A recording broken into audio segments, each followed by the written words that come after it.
Hello, sisters and brothers. There's a theologian named Karl Barth who famously said to clasp the hands in prayer is the beginning of an uprising against the disorder of the world.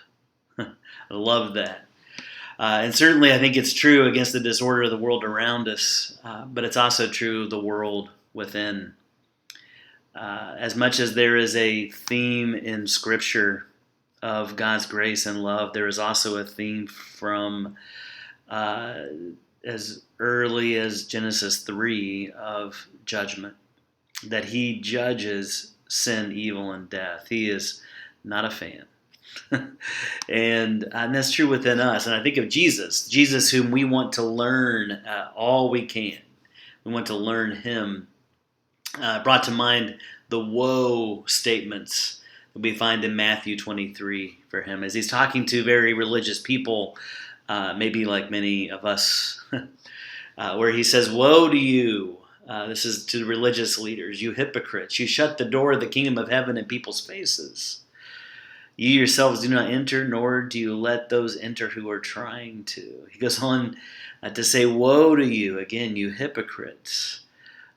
You travel over land and sea to win a single convert, but when you've succeeded, you make them twice as much a child of hell as you are."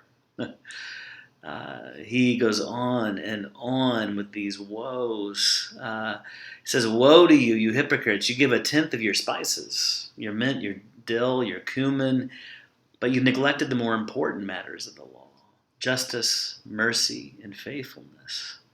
You should have practiced the latter without neglecting the former." This is where he famously says, "You strain out a gnat but swallow a camel." Right? "Woe to you, you hypocrites! You clean the outside of the cup and dish, but inside you're full of greed and self-indulgence." How is the inside of your cup this morning? "Woe to you, you hypocrites! You're like whitewashed tombs, which look beautiful on the outside, but on the inside are full of the bones of the dead and everything unclean." This could not be worse for a Jewish person. On and on, "You snakes, you brood of vipers," he says. All of this judgment. And then at the tail end, you hear him say, "Jerusalem, Jerusalem." He's not talking about the brick and mortar, he's talking about the people. "You people of Jerusalem, you who kill the prophets and stone those who sent you. How often have I longed to gather your children together as a hen gathers her chicks under her wings, but you were not willing. Look, your house is left to you desolate, for I tell you, you'll not see me again until you say, 'Blessed is he who comes in the name of the Lord.'" There is this tenderness even behind the judgment, a longing for his people uh, to come to him, to stop the foolish gains, and to purely seek him. And out of that, so much more.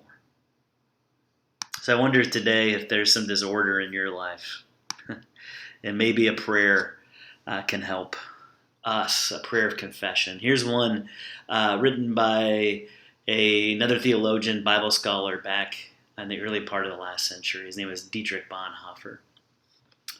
And his prayer goes like this, and maybe we can join in with it. "I cannot do this alone. Oh God, early in the morning I cry out to you." We cry out to you. Help us to pray and to concentrate our thoughts on you. We cannot do this alone. In us there is darkness, but with you there is light. We are lonely, but you do not leave us. We are feeble in heart, but with you there is help. We are restless, but with you there is peace. In us there is bitterness, but with you there is patience. We do not understand your ways, but you know the way for us. Restore us to liberty and enable us to live now, that we may answer before you and before all men. Lord, whatever this day may bring, your name be praised. Amen. Grace and peace, my friends.